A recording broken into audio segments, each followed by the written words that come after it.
Assalamualaikum warahmatullahi wabarakatuh. Nama saya Vicky Farul Ramadan dari Poltekkes Kemenkes Surabaya, jurusan Teknik Elektromedik, Prodi Teknologi Rekayasa Elektromedis. Di sini saya akan menjelaskan tentang suction pump. Pengertian suction pump. Suction pump merupakan alat kesehatan yang berfungsi untuk menghisap cairan yang tidak dibutuhkan oleh tubuh pada proses operasi, seperti darah, isi lambung, dan sebagainya. Kemudian, cairan yang dihisap ditampung ke sebuah wadah penampung. Dan untuk upaya menurunkan tingkat kematian akibat kegagalan penyelamatan korban tenggelam, utamanya di kecelakaan angkutan air.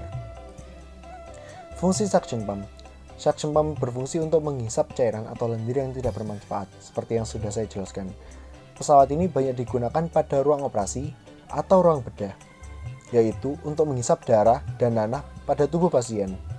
Sedangkan di ruang perawatan pasien, suction pump dipergunakan untuk menghisap lendir dari dalam mulut dan tenggorokan. Cara kerja suction pump. Di sini saya akan menjelaskan tentang alat suction pump dengan merek MG Electric Limited, tipe SAM35, serial number 1115-1854, dengan tegangan output 230 volt dan frekuensi 50-60 Hz, diproduksi di United Kingdom. Di sini saya akan menjelaskan tentang ketika poros-poros motor melakukan putaran ke kiri terhadap sepi-sepinya. Sepi-sepi ini bergerak berfungsi sebagai kipas. Hal ini menghasilkan daya hisap yang kemudian dihubungkan pada tabung satu yang sebagai fungsi vakum. Selanjutnya, selang pada tabung pertama dihubungkan ke tabung kedua yang berfungsi sebagai penampung cairan. Dalam tabung kedua diberikan selang sebagai inputan menuju pasien yang digunakan untuk menghisap cairan pada pasien. Selanjutnya, saya akan menjelaskan tentang jenis-jenis suction pump. Di sini saya akan menjelaskan tentang 5 jenis suction pump. Yang pertama yaitu adalah manual suction pump. Alat ini merupakan alat yang digunakan secara manual tanpa menggunakan tenaga listrik atau baterai. Cara kerja alat ini umumnya menggunakan pompa tangan yang disambungkan ke tabung cairan. Jenis-jenis suction ini sudah tidak digunakan oleh kebanyakan rumah sakit atau instansi medis karena hasil yang tidak dapat diprediksi dan tidak konsisten. Yang kedua yaitu adalah wall-mounted suction pump. Merupakan jenis suction yang dipasangkan ke tembok dan terintegrasi dengan struktur bangunan. Pada umumnya, suction jenis ini ada pada tempat yang dimana sang pasien tidak dalam kondisi yang perlu untuk berpindah-pindah. Yang ketiga, yaitu adalah portable suction pump. Portable suction pump yang menonjolkan segi mobilitas dan fleksibilitasnya. Biasanya, suction jenis ini menggunakan tenaga baterai atau listrik.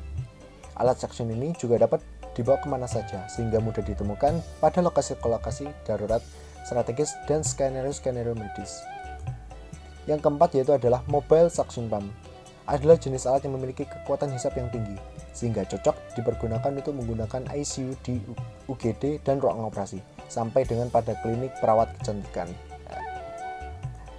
Yang kelima yaitu adalah transport suction pump. Alat ini digunakan untuk kebutuhan saat perjalanan.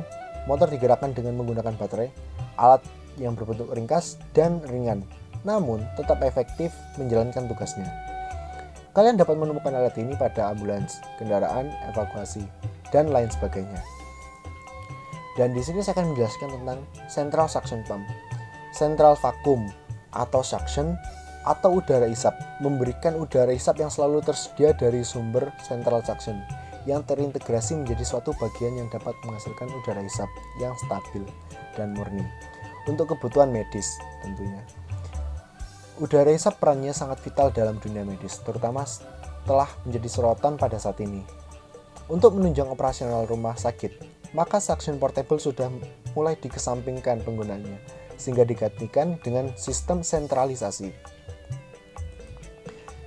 Untuk distribusi suction pump ke gedung, atau yang distribusi central suction pump ke gedung-gedung, yaitu ketika gas medis dari ruang sentral didistribusikan ke ruang-ruang inap atau perawatan melalui instalasi pipa dan outlet. Pipa gas medis yang digunakan adalah jenis tembaga khusus untuk pemakaian gas medik, karena bukan pipa sembarangan kalau menurut saya, apalagi menyangkut paut dengan medis, pasti dibutuhkan alat-alat khusus. Sebelum melalui outlet gas medik di bedhead, mainline pipa tersebut melewati zone valve dan alarm sistem yang terpasang di tiap lantai dan yang dipasang di belakang ruang perawat. Sistem gas medis yang terdiri dari 4 jenis gas tersebut disalurkan ke ruang inap dan juga ruang tindakan ICU atau ruang operasi. Untuk ruang inap, gas medik sendiri dari instalasi vakum dan oksigen dan outletnya terpasang di bedhead, sehingga di ruang tindakan atau ruang operasi terdapat keempat sistem instalasi gas medik tersebut, yaitu instalasi gas oksigen, N2O, vakum, dan kompresor dan outlet terpasang di bedhead.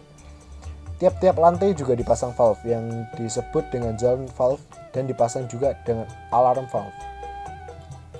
Valve tersebut berfungsi untuk menunjukkan tekanan serta memberikan sinyal bila tekanan gas menurun atau berlebihan pada lantai tersebut, sehingga memudahkan tenaga teknis untuk meninjau operasional gas medis. Di samping itu, penggunaan alat ini juga sebagai media perawatan serta pengamanan bahaya kebakaran dari gedung.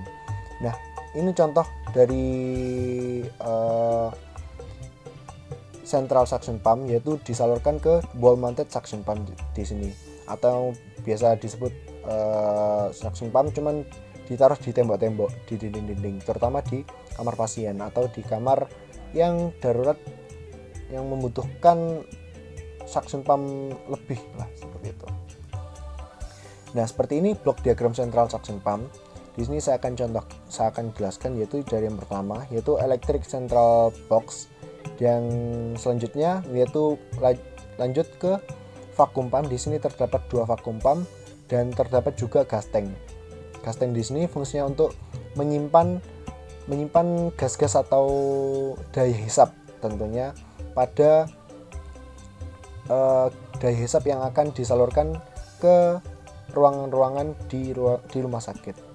Nah, di sini terdapat valve box. Contohnya terdapat di sini valve box. Nah, di sini terdapat valve box.